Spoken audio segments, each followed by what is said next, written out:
sei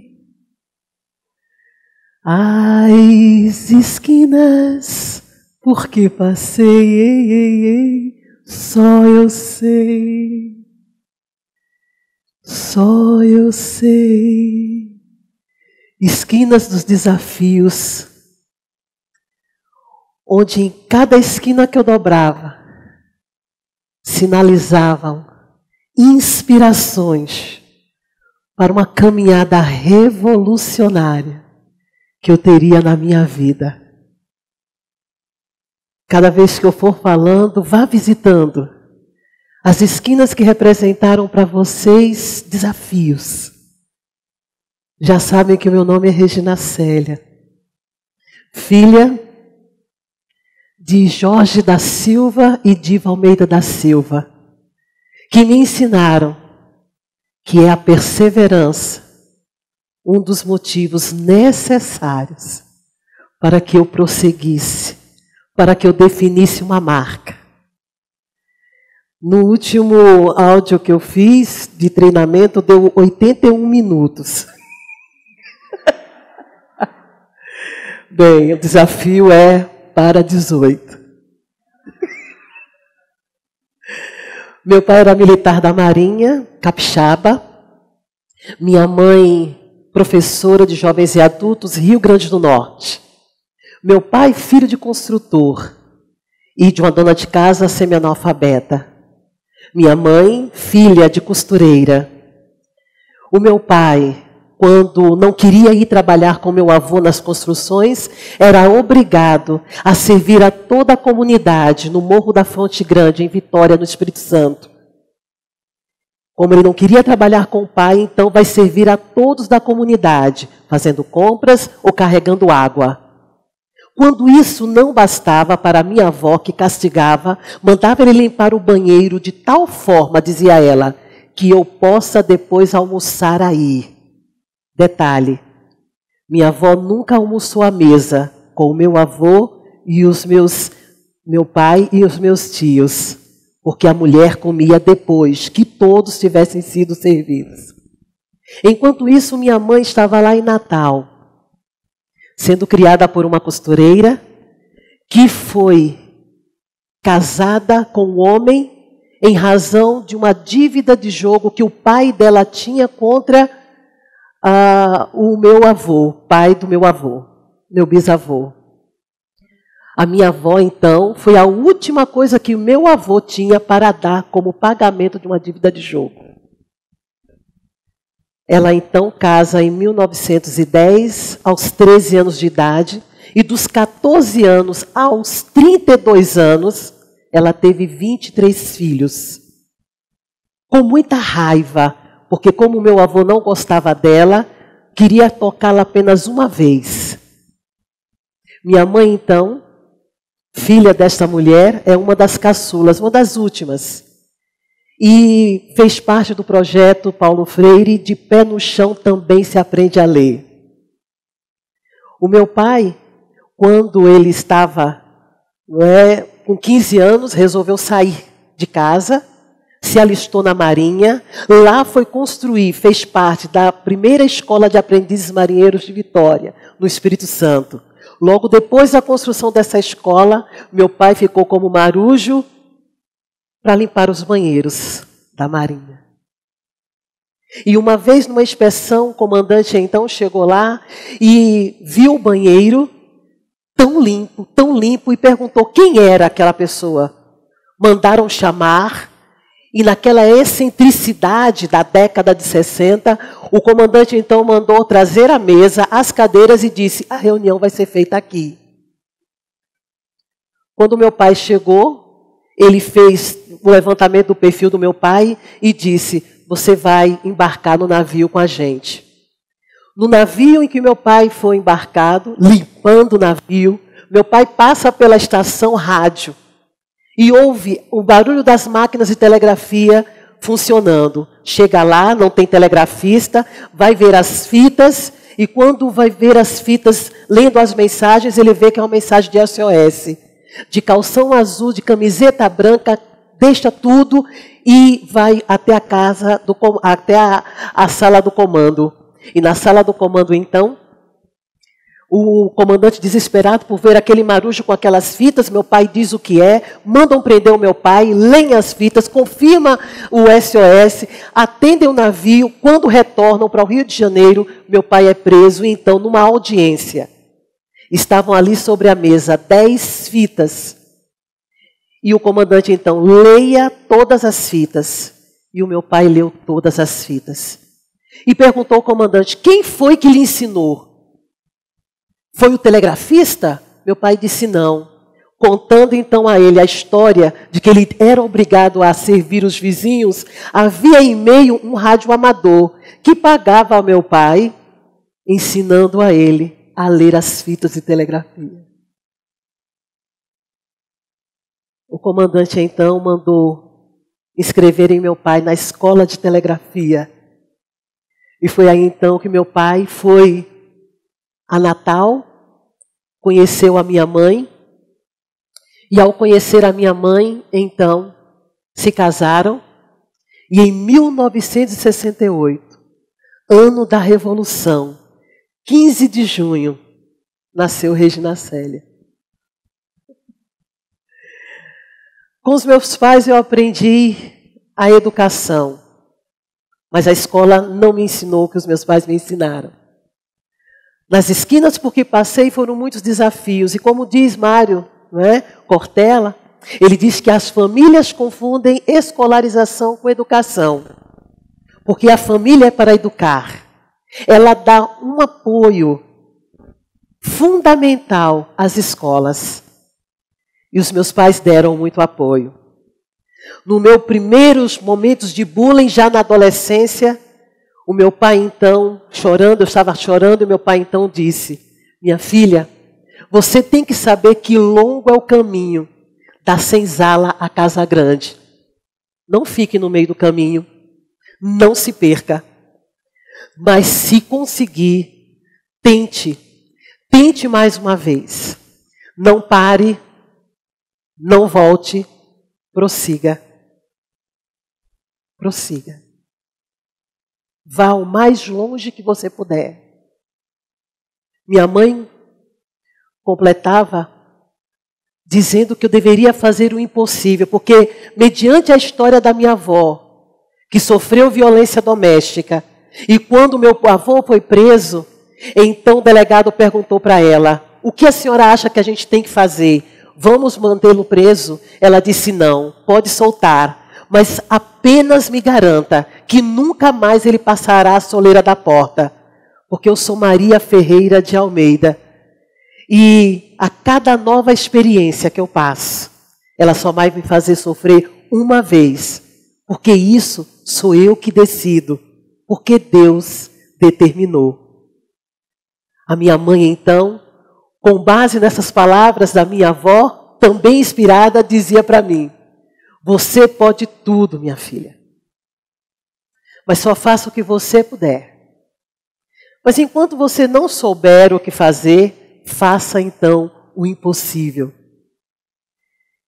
E foi o impossível que eu consegui fazer nos direitos humanos através da educação. A educação para mim transforma, é um motor, é um combustível forte de enfrentamento à violência. Porque a violência, ela não é uma manifestação do instinto. A violência, ela não é circunstancial. A violência também, ela não é um dado impreciso. A violência é racional. Ela é premeditada. Na violência se ensina e se aprende. É na violência onde existe uma pedagogia. A pedagogia do oprimido. As minhas raízes trouxeram para mim um processo de construção da identidade, onde eu tenho muitas inspirações, entre elas Harriet Tubman, conhecida como a Moisés dos negros norte-americanos. E Harriet falava o seguinte, quando um negro queria desistir: se ouvir cães, continue. Se vir tochas na floresta, continue. Se ouvir gritos atrás de você, continue. Nunca pare. Continue. Se você quer sentir o gosto da liberdade, continue. Meu pai, quando eu me acordava, ele dizia para mim, Deus salve a rainha. E quando eu fazia aniversário, ele dizia, vida longa, rainha. As minhas inspirações vieram de palavras, palavras que transformaram em mim uma revolução. E uma das mulheres que me inspira como revolução é Rosa Parks. Você nunca deve ter medo de fazer o que é certo. E eu não tive medo quando eu conheci Maria da Penha Maia Fernandes. Eu trabalhava num programa Brasil Alfabetizado. Pernambuco 2006, 309 mulheres assassinadas. Veio em mim uma inspiração, criar um prêmio Maria da Penha. E quando eu fui falar para os amigos, eu vou criar o prêmio Maria da Penha, mas eu preciso de Maria da Penha para que ela possa garantir o nome, para que ela possa aprovar o nome ao prêmio. E o pessoal, você está louca? KKKKK, só se você for numa sessão espírita. Por quê? Você não sabia? Maria da Penha morreu. Eu falei, não. Quem está ali ao lado do presidente Lula e da ministra Ellen Grace, recebendo, não é, a honra de ter o nome dela numa lei 11.340/06, é Maria da Penha. Não é, ali é uma irmã dela. Eu disse, não. Não pode ser. Em janeiro de 2007, Google, 2h38 da manhã, eu só coloco número do celular de Maria da Penha Maia Fernandes e aparece a PAV, Associação dos Parentes e Amigos das Vítimas de Violência.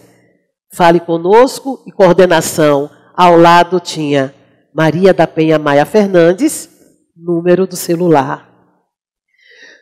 Naquela madrugada deu meio-dia, mas não dava 7 horas. Mas ninguém pode ligar para uma pessoa às 7 horas da manhã, muito menos se não o conhece.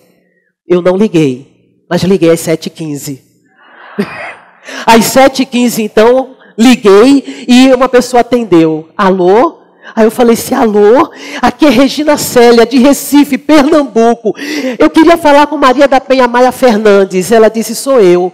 Maria da Penha Maia Fernandes, da lei 11.340/06. Ela disse, Maria da Penha Maia Fernandes, que está ao lado do presidente Lula e da juíza Ellen Grace. Ela disse, Eu disse, Penha, minha amada, eu te encontrei. Ai, meu Deus, ai, meu Deus, ai, meu Deus. Ela, o que foi, o que foi? Eu falei, nada. Me diz o seu e-mail, antes que a Embratel corte, antes que qualquer coisa aconteça. Me diz o seu e-mail. E ela me deu o e-mail. E eu mandei todo o histórico em 5 e-mails para Maria da Penha. Falando sobre a realidade. 2009.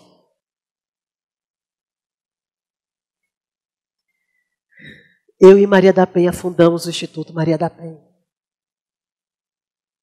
Com o programa que eu criei, Defensores dos Direitos à Cidadania.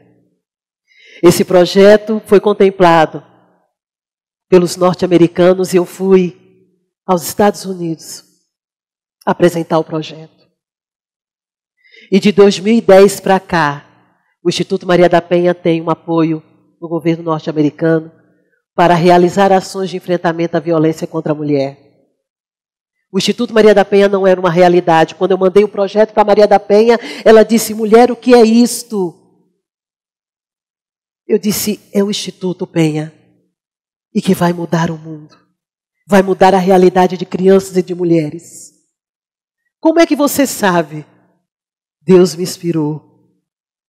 Eu dobrei a esquina, e na esquina havia um caminho. E o caminho dizia, continue. A minha identidade é construída em cima disto.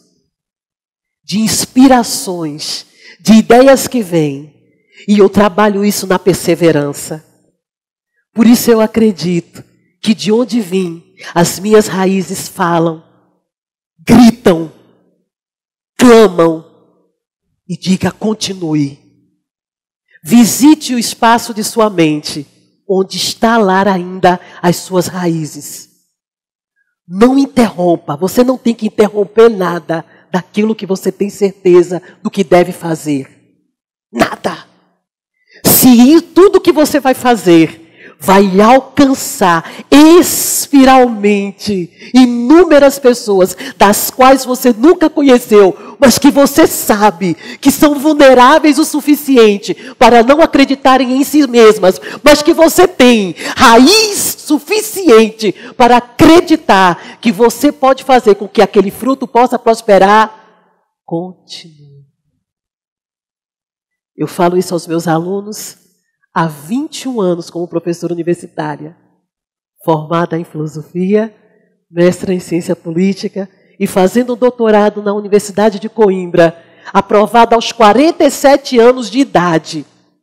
Eu fui aprovada neste doutorado, que não é à distância, é presencial.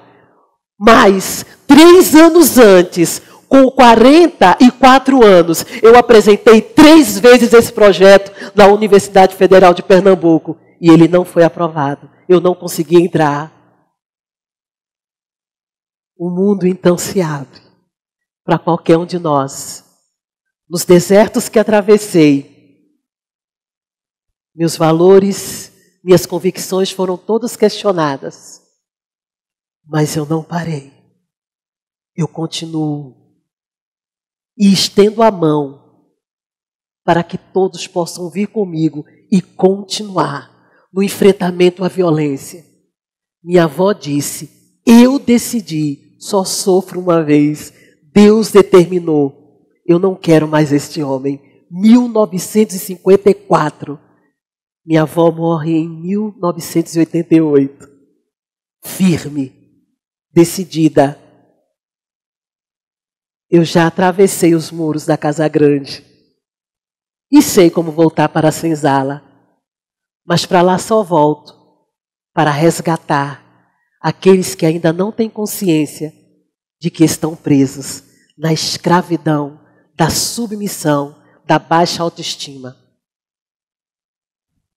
Erga a voz em favor dos que não podem defender-se.